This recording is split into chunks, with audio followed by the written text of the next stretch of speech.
The Java Sea was quiet, too quiet for late June. An oppressive calm hung low over the waters like a curtain drawn too tight. The Silver Star sliced through the stillness at half speed, its engines churning soft, methodical echoes into the distance. The sun hadn't broken the haze yet, and the crew moved like ghosts across the deck, tired, salt-burnt, and restless. Then, just after 0540, the radio cracked. It wasn't the usual chatter. No coordinates. No formal distress signal. Just broken fragments, whispering across the airwaves like a confession from the grave. All officers, including the captain, are dead. The voice sounded European, Dutch maybe, but too strained to be sure. The operator leaned in, adjusting the dial. Static surged, then cleared just long enough to catch another line. Lying in chart room and bridge. Possibly whole crew dead. Everyone stopped moving. The captain, Willard Darrow, was already climbing the metal stairs to the bridge, pipe clenched between his teeth, steam curling from his breath though the morning was warm. The radio man, Barnes, turned to him without a word and replayed the tape. That last whisper came in like an ice pick through silence. I die. Then nothing. Not a hiss. Not even background noise. Just pure, impossible silence. The message had been sent on an outdated frequency, one not commonly used since before the war. No origin ID, but there was one useful piece, a faint echo beneath the voice, a Morse signal hidden in the background, coordinates.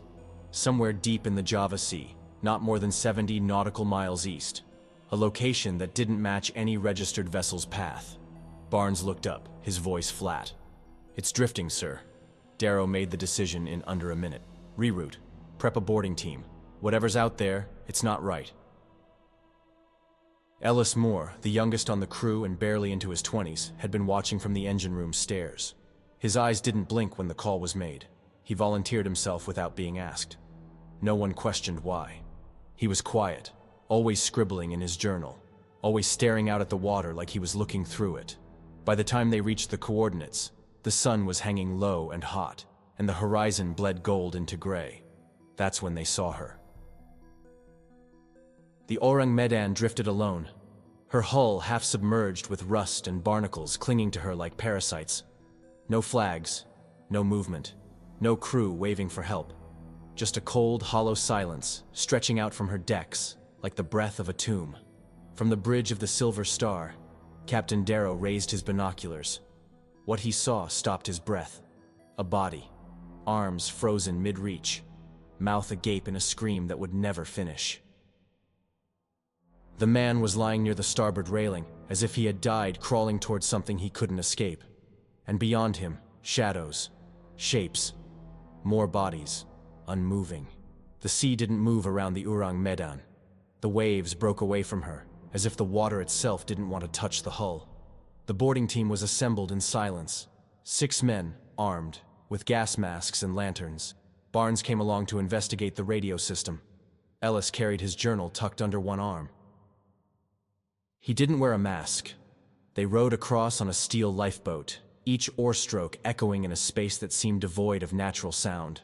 No gulls, no wind, just the slow, rising heat and the groan of old metal against the swell. When they boarded, the temperature spiked. Not gradually, instantly. The air on the Ourang Medan felt thick, hot, oppressive. Not like the tropics, like something trapped in the ship was leaking, something that didn't want to be breathed. The first thing they noticed was the silence. The kind of silence that isn't absence, but suppression, as if the ship remembered sound but refused to allow it. Their boots echoed strangely against the warped deck. The ship creaked, but the sound didn't travel. It felt swallowed, heavy. They moved slowly, checking for survivors. Instead, they found frozen horror. The second body was a woman, likely crew support or kitchen staff. Her eyes were open. Blood vessels burst. Her jaw dislocated, as if she'd tried to scream with such force it snapped her muscles. Her hands were curled inward, nails dug into her own palms deep enough to draw blood that had long since dried into brown-black streaks. More bodies followed, each one twisted in agony, limbs contorted, faces stretched with terror that no living thing should be able to express. One officer was clutching a cross in both hands, knuckles white, eyes gouged as if by his own fingers. No signs of a struggle, no visible wounds, just fear. Ellis wrote, "It feels like the air carries something old, not chemical, something ancient. The walls breathe." The team split. Darrow led 2 men to the bridge, Barnes to the radio room, and Ellis with Connors descended toward the lower decks. They agreed on one rule: keep within shouting distance. But they quickly learned, shouting wouldn't help. Sound died here. Below deck, the smell changed. It wasn't rot. It wasn't even decay. It was sweet. Like sugar left too long in a closed jar, sickly and wrong. The kind of smell that coats the back of the throat and makes the eyes water. Connors gagged. Ellis didn't. He walked forward, notebook in hand, eyes tracing something invisible along the walls. Scratches, maybe, but they looked deliberate. Not like damage, like writing. It wasn't in any language he recognized. He wrote, "The walls have messages, carved from inside, not made with tools, clawed." Back on the bridge, Darrow found the captain's log opened to a page with a single entry, scrawled in Dutch. "Hij kwam uit de mist." He came from the mist. The sentence was underlined 5 times, the last stroke trailing off the page. Barnes, in the radio room, found the transmitter still warm. The mic was stained with blood, not sprayed, pressed. As if someone had leaned into it with their mouth open, bleeding. The tape was still in the recorder. He played it back. It wasn't just the distress message. There was something underneath the voice, something breathing, not human. The light barely held. Even with lanterns burning high, the corridors of the Ourang Medan seemed to drink the glow, turning clear outlines into formless shadows. Every beam of light flickered, not from movement, but from something wrong in the air, an interference that made shadows pulse where they shouldn't, bend at angles too sharp for physics. Ellis felt it first, a pressure, like the walls themselves were narrowing behind him, inch by inch, funneling them deeper into the ship. Connors stopped walking. "Do you hear that?" Ellis listened. Nothing. Then, yes, whispers, not words. Just the hiss of breath in the dark, like someone hiding between the bulkheads, close enough to touch. Connors raised his lantern, and the light sputtered as if reacting to sound. He turned to Ellis, his voice ragged. "We're not alone."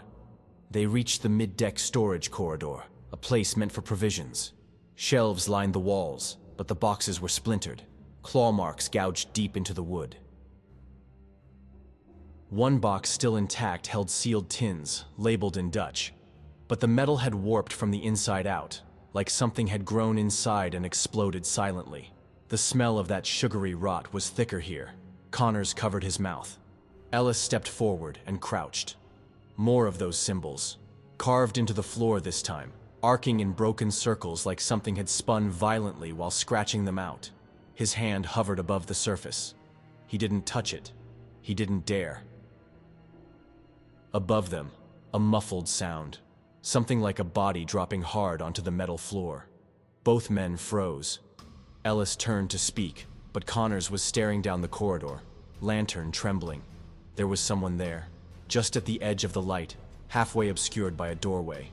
A silhouette, thin, unmoving, watching. Ellis whispered, "Hello?" But his voice came out dry, cracking against the silence. No reply. The shape didn't move. It didn't blink. Connors stepped forward. "Sir, you need to identify yourself!" The lantern flared white, then died. Total darkness.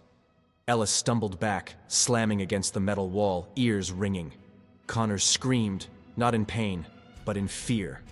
A high, childlike wail torn from his chest. Ellis clawed for his backup light, clicked it on. Connors was on the floor, not unconscious, frozen. His arms were locked in front of his face, blocking something unseen, mouth hanging open in a mute scream, eyes wide and weeping. No wounds, no blood. Just that same expression, the same as the others. Ellis dropped to his knees, pulse hammering. He shook him. "Connors! Connors! Wake up!" No response. Breath shallow, heart beating too fast, but alive. Then something breathed beside his ear. It wasn't Connor's. He turned fast, light shaking in his grip, scanning the hallway. Empty. Except, now the symbols on the floor glowed faintly. Back above deck, Darrow and his team reached the bridge, and what they found deepened the mystery. The captain of the Ourang Medan had died standing. He was still at the wheel, eyes burned white, fingers fused to the wood from extreme heat, yet no fire had touched the bridge. The instruments were cracked, the compass spun violently, and in the corner, etched into the wall with something sharp, was a phrase in Dutch. We saw it through the steel. One of Darrow's men, Lyman, started muttering. "He's here. He came from the sea. He followed us." Darrow turned. "What did you say?" Lyman's eyes were rolled back. His lips moved on their own. "He waits where we left. Not dead. Not sleeping. Just waiting." Then Lyman collapsed, frothing at the mouth, eyes hemorrhaging red. At that same moment, Barnes in the radio room finally tuned in to something more. He had been trying to isolate the second layer of audio from the distress tape. With headphones pressed tight, he turned the dial until it locked. Then came a new sound. Not words. Chanting. Low, rhythmic, ancient. Male voices in a language that felt like it should crack bones just to hear it. Beneath that, a single whisper rising. Female, maybe. Singing. A lullaby. Barnes pulled the headphones off with a cry and stared at the equipment. It was no longer functioning. The needles twitched sporadically. Static poured from the speaker like breath. Then, just once, a voice. "Turn around." Back on the lower deck, Ellis dragged Connors toward the stairs. He didn't speak. He didn't think. He just moved, breathing fast, heart pounding like fists on a locked door. The light flickered in and out, casting the narrow passage in strobe flashes of horror. Every surface he passed seemed to shift, walls pulsing, faces forming in the rust, hands reaching from doorways only to vanish when looked at directly. He was no longer alone, and in the engine corridor, near the main hold, something moved. He heard the scrape of metal, long, slow, deliberate, like claws on iron. Then a sound he would never forget. A chuckle, not human, wet and guttural, like laughter made by something that had never laughed before, but had learned. The air grew thicker, and then Ellis saw it. Not fully, just a glimpse. A shape, stretched too tall, too thin, moving just beyond the failing light. It left trails of shadow behind it, as if dragging night along wherever it moved. And as he stared into the dark, it turned. He saw its face, or rather, its absence.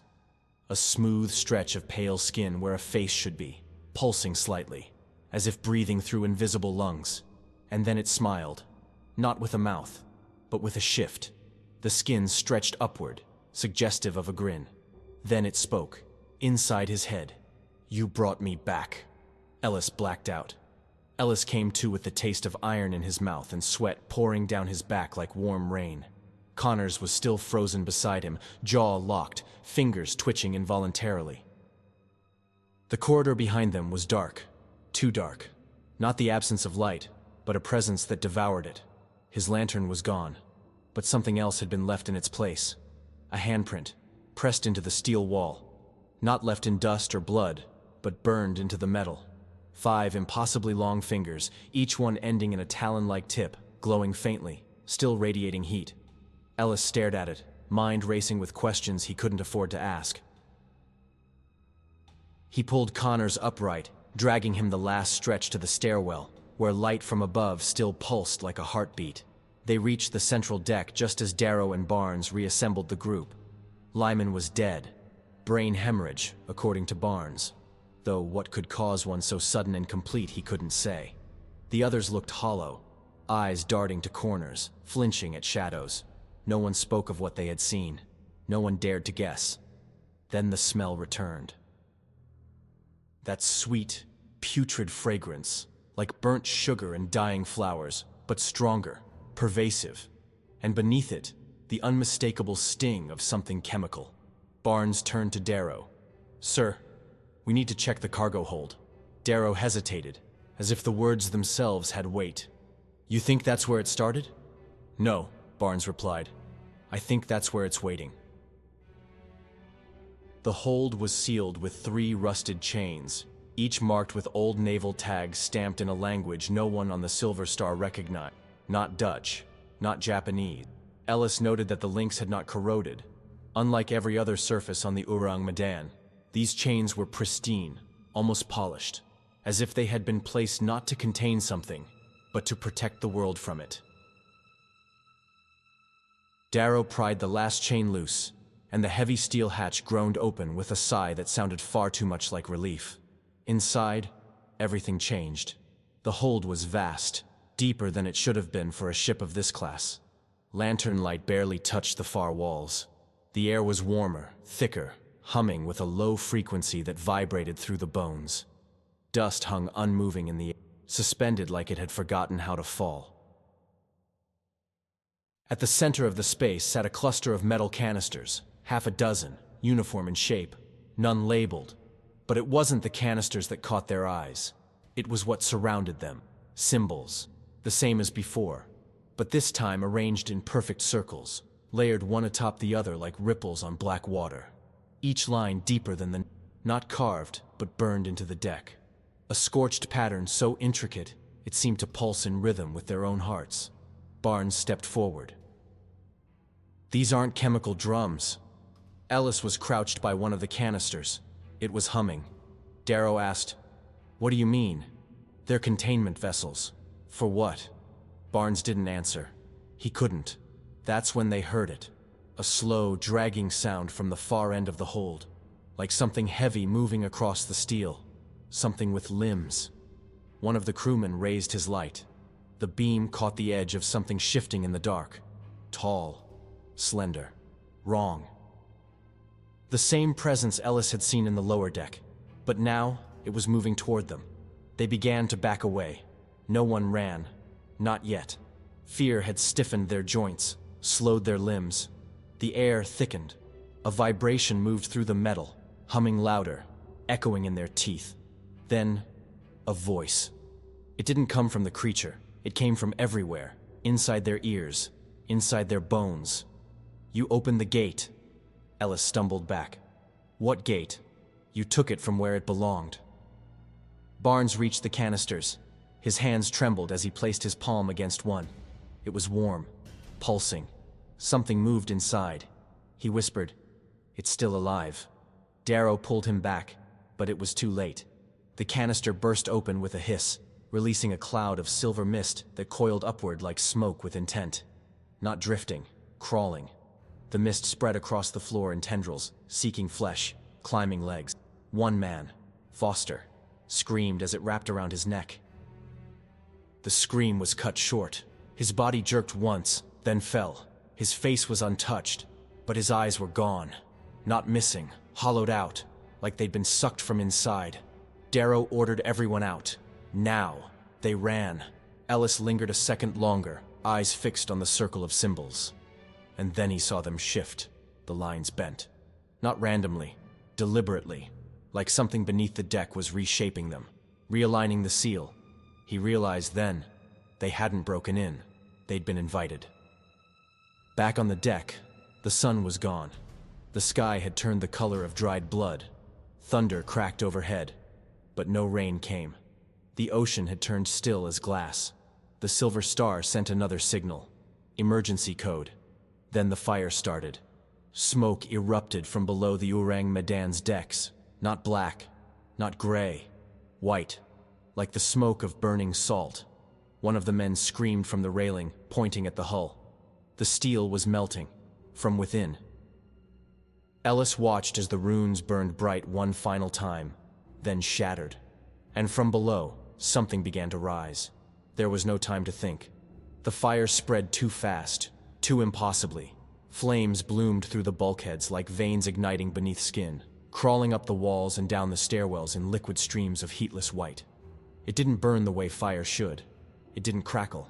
It hissed, soft and constant, like breath through 1,000 mouths. Ellis stumbled up the last ladder to the deck, lungs burning from the rising pressure. Not smoke. There was no smoke anymore, only light. A cold, white light that grew from within the ship's skeleton, seeping through cracks in the metal. The Ourang Medan was being hollowed from the inside, reduced to a shell of flickering shadow and pulsing glow. Barnes was already on the Silver Star's lifeboat, screaming into the radio, but his words were gibberish, not out of fear, but madness. His lips moved too fast, too unnaturally, like he was repeating something he heard inside his head. Ellis watched as Darrow and the remaining crew pulled Connors onto the lifeboat. The man still hadn't moved. His body was alive, but his mind was elsewhere, locked in some unseen place. The others were shouting to Ellis, "Jump, damn it!" He turned back one last time. The hull of the Ourang Medan had begun to split, not explode, open. Long seams cracked down the length of the ship, not torn by heat, but peeled, like someone inside was forcing their way out. Metal groaned in a voice deeper than thunder. Below deck, the white light congealed into shapes. Hands pressed against the walls from the inside. Dozens, then hundreds, some human, some not. And in the air above the ship came a sound. It had no origin, no volume, yet it filled everything. A resonance that turned blood to ice. It wasn't a scream, it wasn't a roar. It was a memory of something that had waited too long. Darrow screamed for Ellis again. Ellis jumped. The water was cold, colder than it should have been. It felt like diving through smoke, thick, biting, alive. He surfaced just in time to see the Ourang Medan shudder, then detonate, but not with fire. The explosion was silent. A wave of force erupted outward, flattening the ocean, turning mist into steam. The white light poured upward like a column of God's wrath, splitting the sky, reaching into the storm clouds like a hand clawing for the heavens. And at the center of the light, something moved, a shape, not seen, but felt. It stretched beyond the limits of sight, like shadow through a keyhole. It had no face, no form, only presence, as if the space around it remembered a shape once ancient and angry. Ellis blacked out. He awoke in the infirmary aboard the Silver Star. Hours had passed. Maybe more. Barnes was dead. So were two others. Connors remained comatose, face calm, expressionless, as though asleep in the most peaceful dream imaginable. Darrow sat by the radio, silent. The transmission log was blank. No one spoke for a long time. When they did, it was Ellis who broke the silence. "What was that?" Darrow didn't answer. He simply handed Ellis a piece of wet, torn paper.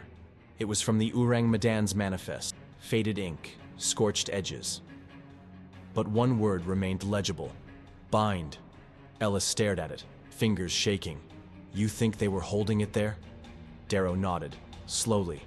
Not holding it, feeding it. And suddenly, it made sense. The cargo, the bodies, the silence. Whatever had been placed in the hold wasn't meant to be moved. It wasn't meant to be seen. It had been trapped, barely, beneath ritual, symbol, secrecy, and steel. And they had broken the chain. Not the physical ones, the other chain. The one made of silence, of secrecy, of ignorance. Ellis stood and looked out the window. The sea was calm again, too calm, as if something enormous had passed beneath it, leaving behind only stillness in its wake. Then the radio crackled, once, twice.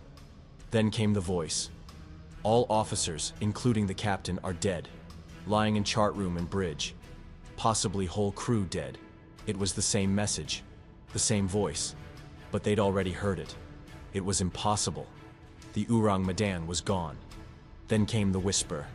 "I die." Ellis walked to the radio, slow and stiff.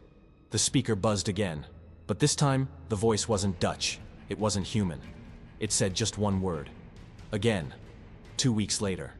The American naval outpost at Surabaya sat beneath a dull gray sky, its concrete buildings slick with humidity, its flag barely fluttering in the still air.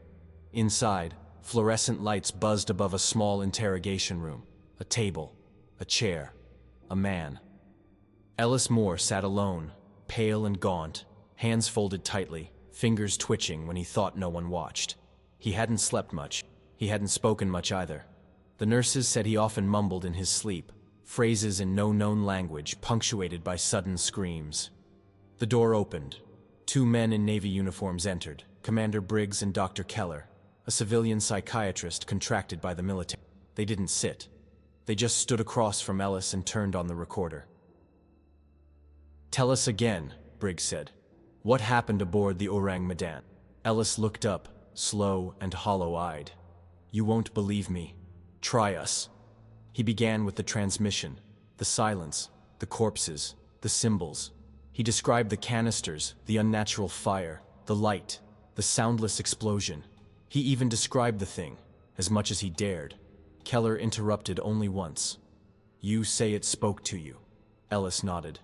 "Not with words, with meaning, like it could bypass language. Go straight to the part of your brain that feels fear. It didn't talk to us. It used us." Briggs leaned in. "Used you for what?" Ellis hesitated. Then he whispered, "To wake up." The room was silent for a long time.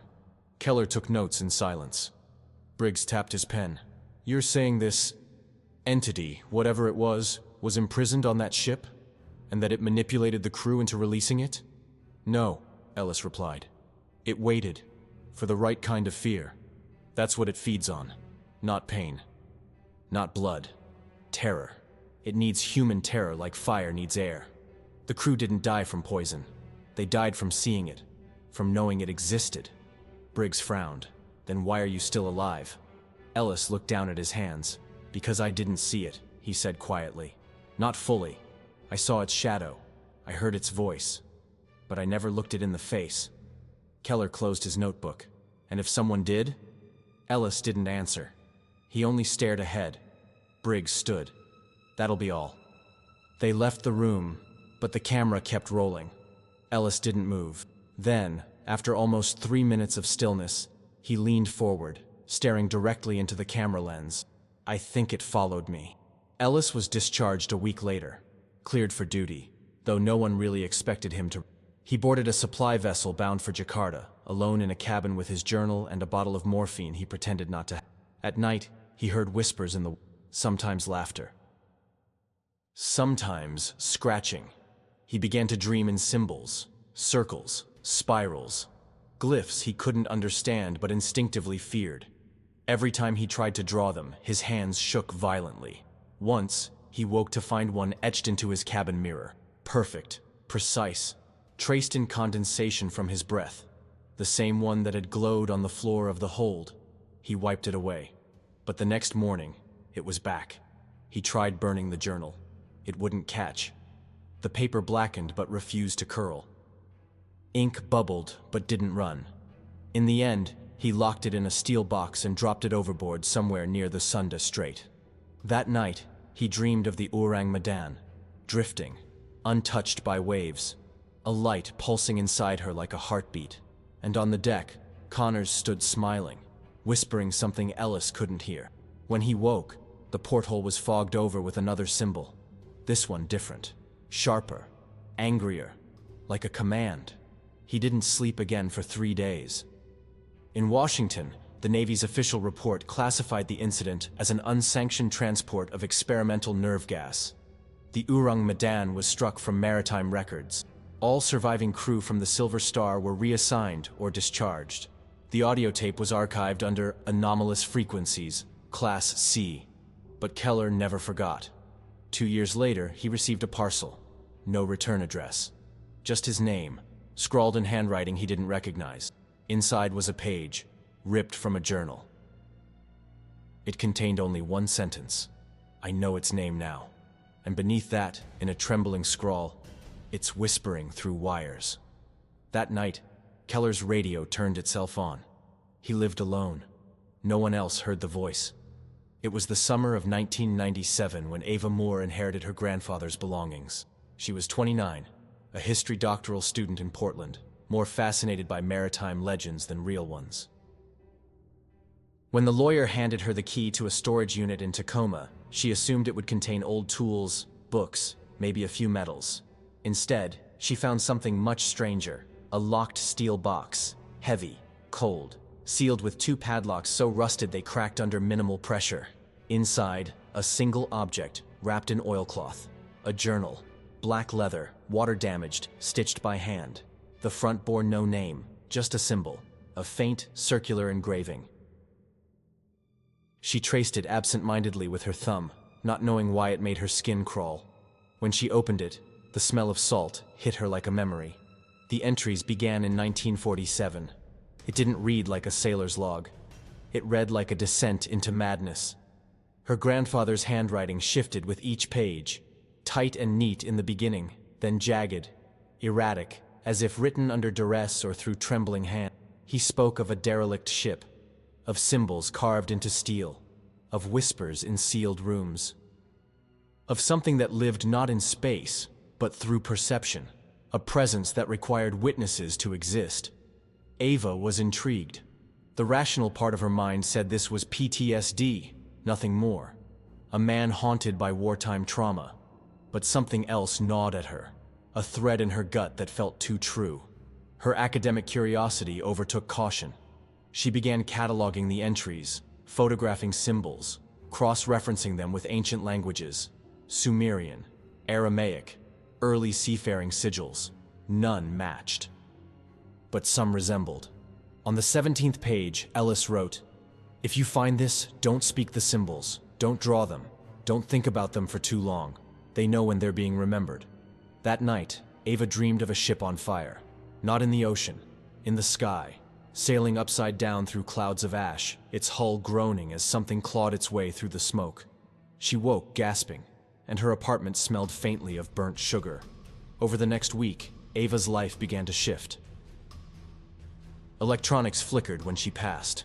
Her laptop crashed repeatedly, always during transcription. Her phone rang once at 3:33 a.m., an unknown number. When she answered, there was no voice. Only a sound like wet breathing, slow and deep, like something vast and patient waiting on the other. She stopped sleeping. Her dreams bled into waking hours. One day, she drew one of the symbols absent-mindedly into the condensation on her bathroom mirror. When she returned an hour later, it was still there, not faded, etched, as if burned into the glass from the inside. The journal began to feel warm to the touch. She placed it in her freezer. The next morning, it was dry and room temperature. Her friends began to worry. She stopped answering calls. She scribbled phrases into notebooks obsessively, words that didn't belong to any known tongue. She began muttering to herself. Then came the message. Delivered to her door in a manila envelope with no return address. Inside, a photograph, black and white, faded, of a freighter drifting in open sea, the Ourang Medan. But what froze her wasn't the ship, it was what stood on its deck. A figure, tall, featureless, with one hand raised in a mock gesture of greed. Behind it, the ship's hull glowed with faint lines, the same symbols from the journal. On the back of the photo was a single line written in ink that shimmered like oil. You've seen it now.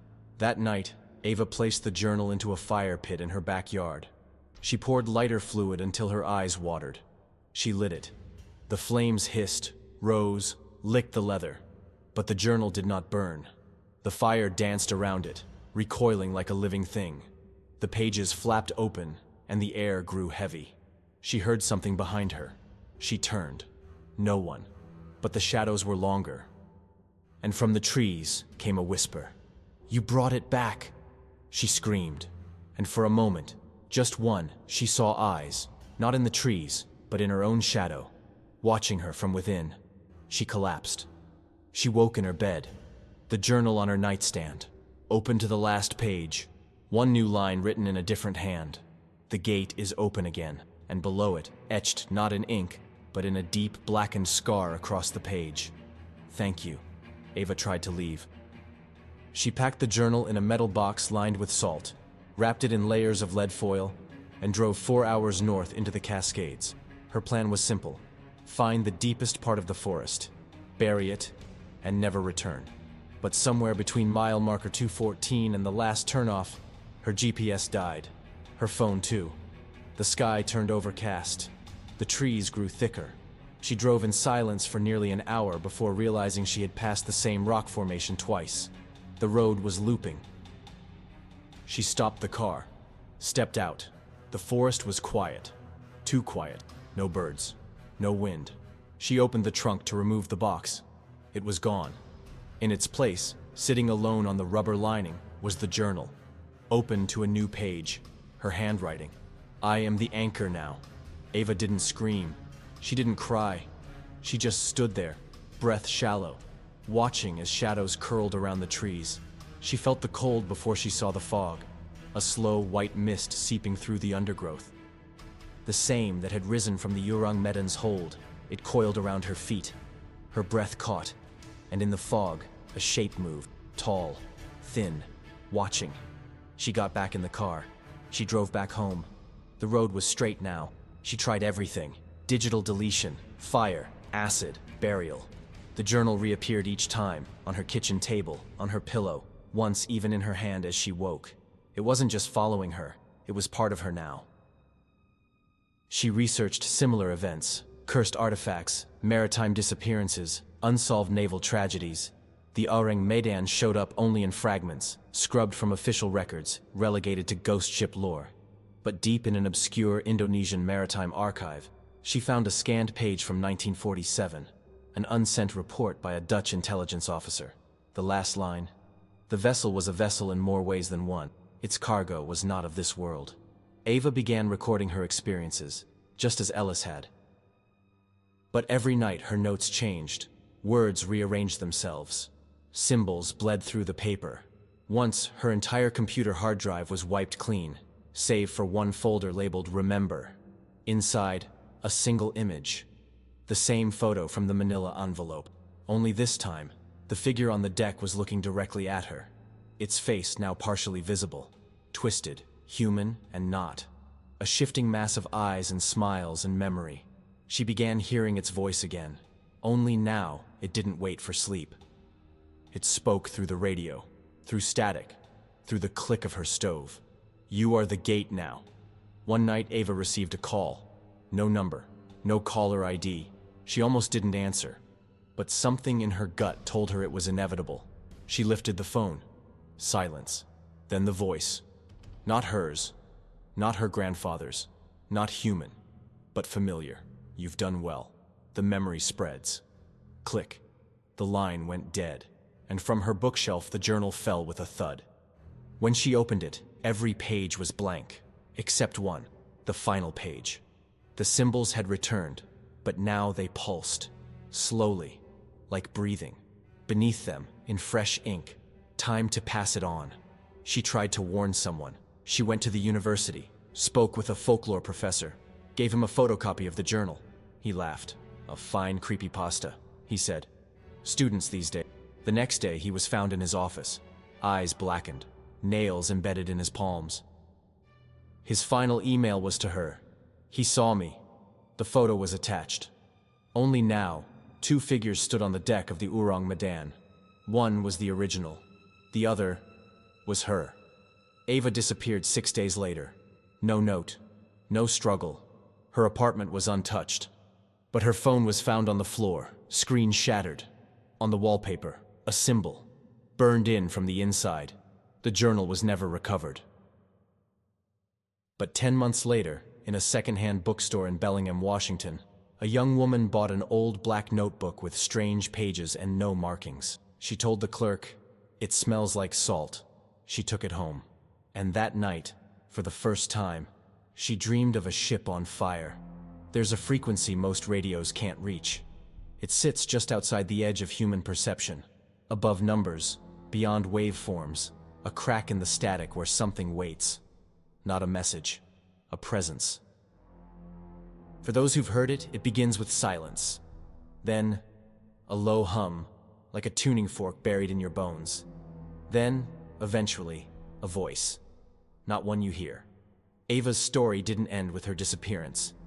2 years later, in 1999, a freelance salvage crew recovered a rusted radio buoy drifting near the Nicobar Islands. It wasn't registered to any known vessel. It bore no nation's flag. Its antenna was broken, but the internal black box still worked. Inside was a single preserved audio file, encrypted, analog, damaged by age and salt. The label on the file read, "Ourang Repeater, MR7. The US Navy retrieved the device within 72 hours. The salvage team was disbanded. All personnel signed gag orders and were relocated. But the audio file had already leaked. It began like this. All officers, including the captain, are dead. Same voice, same rhythm, same hopeless cadence that echoed over the Java Sea in 1947. But then, 37 seconds in, something changed. The voice shifted. Mid-sentence, it deepened, warped, multiplied, as if a second voice was overlapping, then a third, then a fourth. And they were all saying different things. Not words, meanings, flashes, sounds that felt like places, like smells, like pain. Listeners reported nausea. Some reported seeing things in the corners of their vision. One researcher went blind in one eye after listening on loop. But one person, a linguistic anthropologist named Daniel Rees, managed to isolate a singular thread beneath the chaos. It was Ava's voice. She was reading from the journal, not aloud, not to anyone, to it. The log ended with 7 seconds of silence. Then one final whisper. Transmission complete. In 2004, deep-sea divers exploring the floor of the Java Trench encountered something unexpected. A structure. Not man-made, not coral, but metal. A sphere, roughly 20 meters wide, half buried in sediment, etched in spiral glyphs. One diver touched the surface and suffered a seizure mid-dive. His body was recovered, his eyes wide, mouth open, blood pooling behind his eardrums. His final recorded words, captured by helmet mic, "It's not below us, it's inside us." The footage was classified. The dive site was blacklisted, but rumors spread. They called it the Eye. In the years that followed, similar reports emerged across the globe. A shipwreck off the coast of Namibia, its crew missing. Bridge scrawled in spirals of salt. A freighter adrift in the Labrador Sea, its logbook filled with phrases identical to Ellis Moore's journal. An abandoned oil rig in the Gulf with its walls smeared in a thick, tar-like residue that formed ancient symbols when viewed from above. And in every case, one common thread, a broadcast, always faint, always similar. A voice saying, "All officers, including the captain, they say some stories want to be told, that they seek vessels, people, books, signals, even thoughts. The Ourang Medan wasn't just a ship, it was a carrier, not for disease, not for spirits, but for a pattern, a design encoded not in matter, but in fear." Each time someone reads the story, hears the signal, sees the symbol, they become part of the transmission. Like radio towers relaying an ancient message, keeping it alive, spreading it across time and thought until it no longer needs a ship, until it lives inside memory itself. The thing, the entity, the shadow, the whisper, isn't hunting. It doesn't need to. We carry it for it, in retellings, in obsession, in curiosity. You're reading this now. You've followed the story. You've imagined the symbols. You've seen the ship in your mind. And now, you remember. That humming in your ears, that weight in your chest, it's not imagination, it's recognition. The cycle is complete again. And you, yes, you, are the new signal, the next voice, the next transmission. The final page of the journal is blank, waiting for you to write it.